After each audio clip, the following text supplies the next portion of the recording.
Hi guys, this is Dr. Farjana. I hope you guys are doing amazing. Like always, it's such an honor to connect with you. Today I want to talk about simple ways that you can get out of your programming. Simple ways that you can get out of your programming. What do I mean by programming? I mean your autopilot mode. How do you get out of your autopilot mode? Your modes where you are very reactive. You are a certain way, or you respond certain ways due to your upbringing or your societal influences, your childhood upbringing, familial background, right? Your cultural influences.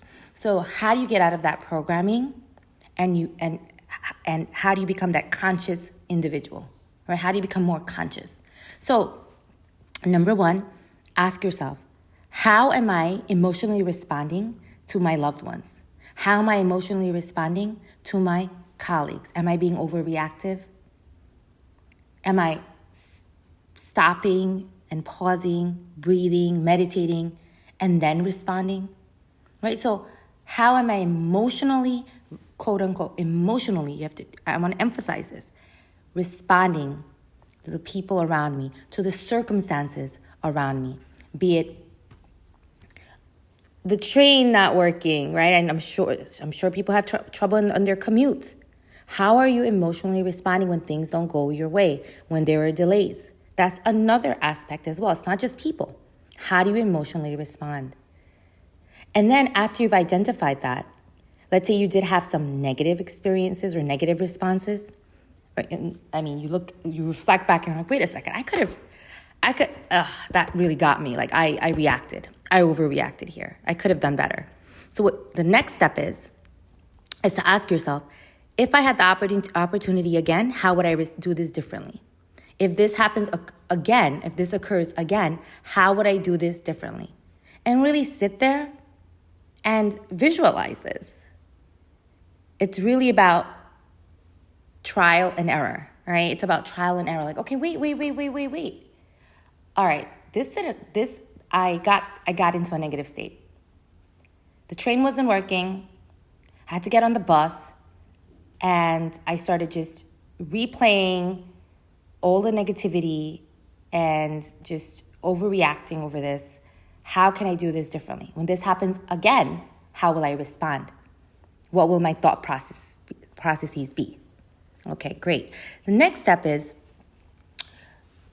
another technique that you can use is playing war games. It's a technique that many individuals, successful individuals, utilize to basically be preventive, right? Basically be preventive. So you visualize, let's say, a challenging meeting that might take place.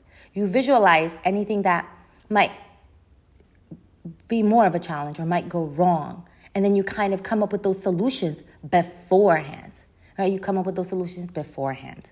So again, that's another way to get out of your programming so you're not reactive when things happen, especially things that you know or you can predict that may take place. How will you respond? What will you do? How will you think? Right? It's about going into your mindset and going into your behaviors. And next, at the end of your day, ask yourself, how did I do today?